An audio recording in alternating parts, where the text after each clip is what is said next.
Bonjour, je suis Sophie, la bibliothécaire de cette émission et aujourd'hui, j'ai décidé de vous parler d'un sujet bien particulier. En fait, je fais une veille d'information sur quelque chose qui se passe présentement dans probablement toutes les universités du Québec et du Canada, ainsi que dans les collèges. Alors, c'est une émission triplement spéciale. Premièrement, c'est une émission spéciale parce que ce sujet m'est venu en tête quand je me suis promenée dans les parages de l'Université de Montréal entre les différents départements. Et après vous avoir présenté le résultat de ma veille d'information, qui a été assez longue à effectuer, vous allez comprendre pourquoi rapidement. Je vais ensuite vous expliquer la différence entre le métier de bibliothécaire et le métier de journaliste. Le métier de recherchiste, qu'on peut apprendre aussi avec une maîtrise en sciences de l'information, fait le pont entre ces disciplines qui sont vraiment très, très proches. Alors, si vous avez des jeunes qui se demandent pour quel métier opter, c'est une alternative très intéressante. Je vais vous expliquer la nuance entre les deux. Et moi, je suis déçue par le résultat de ma veille d'information. C'est très, très, très, très rare que j'ai du mal à trouver des informations sur un sujet particulier. Et si ces informations n'existent pas, je crois que ça va être important que des journalistes y jettent un œil.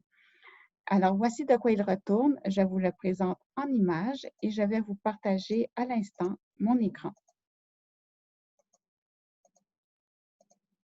Alors, voici. Regardez ça, c'est à travers une fenêtre d'un département de l'université. Je me dis, mais il y a combien de plantes en train de dépérir? Moi, j'ai parlé à des concierges, à des agents de sécurité, ils m'ont dit, ah, mais il y a une dame qui vient arroser ses plantes. Oui, ses plantes. Il y a combien de profs qui ne peuvent pas se déplacer en ce moment, qui travaillent à distance, peut-être loin de l'université, et qui ont décidé de laisser leurs plantes sur place sans venir les arroser. Alors, je trouve ça un peu déplorable ce qui se passe. Je trouve que ça ne donne pas une belle image. Regardez, ça commence à être vraiment complètement desséché. Euh, alors, c'est pas beau ce qui se passe. Regardez encore. Alors, comment intervenir par rapport à ça? Est-ce qu'il y a quelqu'un qui gère ça? De ce que je comprends en parlant aux concierges, aux agents de sécurité, c'est chaque propriétaire va gérer ses plantes comme il le souhaite. Et de ce que je comprends aussi, c'est que chaque professeur ou employé, c'est lui qui décide quelle plante il va acheter, quelle plante il va mettre dans son bureau. Et j'ai vu quelques professeurs sortir de l'université avec leurs plantes. Bravo à eux. Ils prennent leurs responsabilités en main, mais j'en vois d'autres comme ça qu'apparemment, ils n'ont pas les moyens de se rendre sur place pour les arroser, les plantes. Et c'est un peu compréhensible avec ce qui se passe. On ne peut pas nécessairement leur en vouloir. Mais est-ce qu'il y a des risques que ça amène de la vermine, des insectes nuisibles? Une fois que la terre va être complètement sèche, probablement que non, mais en même temps, ça devient un lieu parfait pour que des petits animaux comme des insectes ou de la vermine viennent se cacher dans ces pots de fleurs. Alors, qu'est-ce qui se passe exactement? Alors, j'ai fait des recherches en premier à l'extérieur du site de l'université et il y a des alternatives, bien entendu, pour gérer les insectes nuisibles. Et je vous présente finalement ce que j'ai trouvé là, d'interpellant. Et ce qui est interpellant, justement, je n'ai pas trouvé de statistiques sur le nombre de plantes à l'Université de Montréal. Je ne sais pas si les autres universités font ça aussi ou pas. Je n'ai pas eu le temps pour le moment de faire toutes ces recherches-là. Je travaille à temps plein et je m'amuse avec ce projet-là de la bibliothécaire dès que j'ai quelques minutes devant moi et je vous partage les informations que je trouve. De ce que je comprends, c'est que les employés achètent les plantes et les installent dans leur bureau à leur convenance. Alors, voici d'autres résultats. Ici, c'est sur le site du jardinier paresseux, contrôler les pucerons sur les plantes d'intérieur. Alors oui, il y a des stratégies pour les contrôler, mais qu'est-ce qu'on fait quand on n'est pas sur place? Est-ce qu'il y a quelqu'un qui prend ça en compte? Je ne sais pas. Je sais que les concierges travaillent très, très fort. Je les vois faire. Je passe souvent par là. Espace pour la vie, il y a aussi des renseignements intéressants. J'ai fait des recherches sur le site de l'Université de Montréal. Je trouve des instituts de recherche en biologie végétale.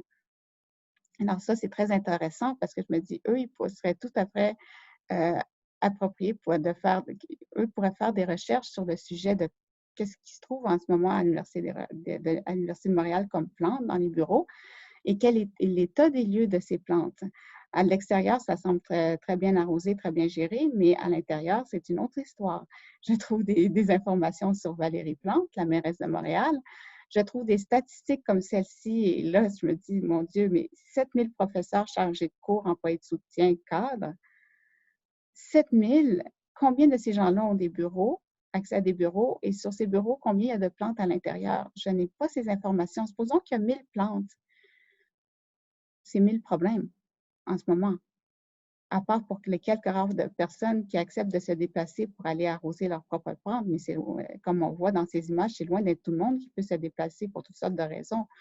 Comme là, les plantes que je vous ai montrées tantôt, ça avait l'air de donner sur une bibliothèque, mais les bibliothèques sont fermées. Est-ce que les employés ont accès aux bibliothèques? Je ne suis pas certaine. Et je trouve aussi, regardez, c'est possible d'acheter des plantes assez facilement, mais ce qu'il y a, c'est que dans les plantes, c'est reconnu que certaines plantes exotiques peuvent être porteuses d'insectes. Je connais des gens, moi, qui ont eu des plantes et qui se sont retrouvés avec des fourmis, euh, des fourmis exotiques qui ne peuvent pas survivre à l'extérieur des immeubles à cause de l'hiver froid du Québec, mais qui peuvent pulluler assez rapidement à l'intérieur des bureaux. Alors, il faut faire attention à ça. Et regardez, il y a un institut de recherche en biologie végétale. Alors, il y a beaucoup de choses que je trouve par rapport aux végétaux, mais pas le nombre de plantes. Il n'y a pas de statistiques là-dessus. Centre recherche en sciences végétales, connaissance des végétaux. Alors, il y a des cours, il y a beaucoup de cours intéressants. Alors, les étudiants pourraient aussi participer à relever les informations sur combien de plantes dans les bureaux. Et regardez, ça, c'est un autre sujet qui m'interpelle. Et j'ai vu plusieurs professeurs partir avec leur chaise, partir avec l'écran d'ordinateur, partir avec les ordinateurs. Alors, je peux comprendre en temps de COVID qu'on veut vraiment travailler correctement de la maison. Mais là, ici, ce sont des bureaux de bibliothèque et sur à peu près 8 bureaux, je ne vois qu'un écran. Je me pose des questions, je n'ai pas de réponse. Et là, moi, vous allez dire, ben oui, ben c'est parce que moi, j'adore lire les romans policiers, alors c'est mon côté investigatrice. Et j'aime écrire, j'adore écrire. Vous allez me dire que c'est mon côté romancière, peut-être, mais j'ai vu des gens partir avec des chaises. C'est peut-être leur propre chaise, parce que je sais qu'il y en a qui apportent leur propre chaise, leur propre ordinateur dans leur bureau quand ils n'aiment pas ce qui est fourni par l'employeur. C'est possible qu'ils soient repartis avec leur propre truc. Mais je me pose des questions. Alors, et je n'ai pas de réponse à ça. Et voilà, alors voici, je vous ai fait la différence entre sciences de l'information et journalisme. Le slogan des bibliothécaires, c'est « passeurs de savoir ». Alors, je pense que ça dit tout. Les bibliothécaires et les spécialistes des sciences de l'information gèrent les informations qui existent, gestion de bases de données, livres, documents électroniques, etc.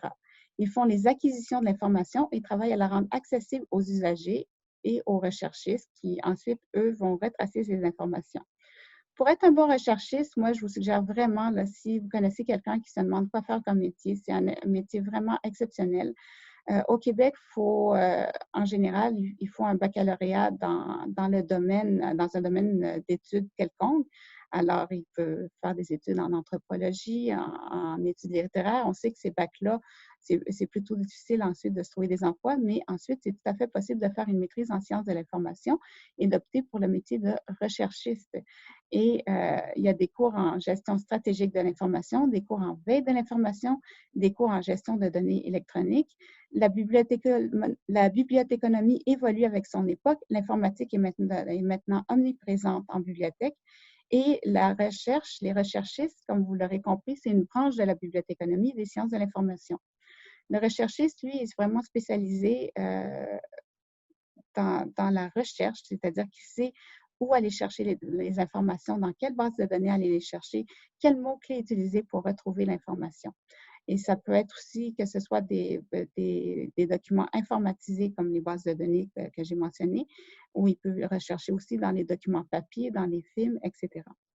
Le journaliste, quant à lui, exploite les talents des recherchistes et le travail du journaliste, c'est de créer les informations en allant les rechercher auprès d'experts qui maîtrisent un sujet.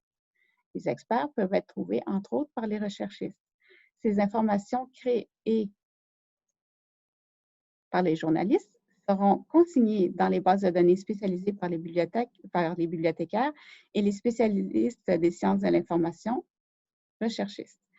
Les écrivains, eux, créent des informations soit réelles comme des documentaires, des essais, ou fictives qui peuvent insérer dans des bandes dessinées, des romans, et sont alors gérés par les bibliothécaires.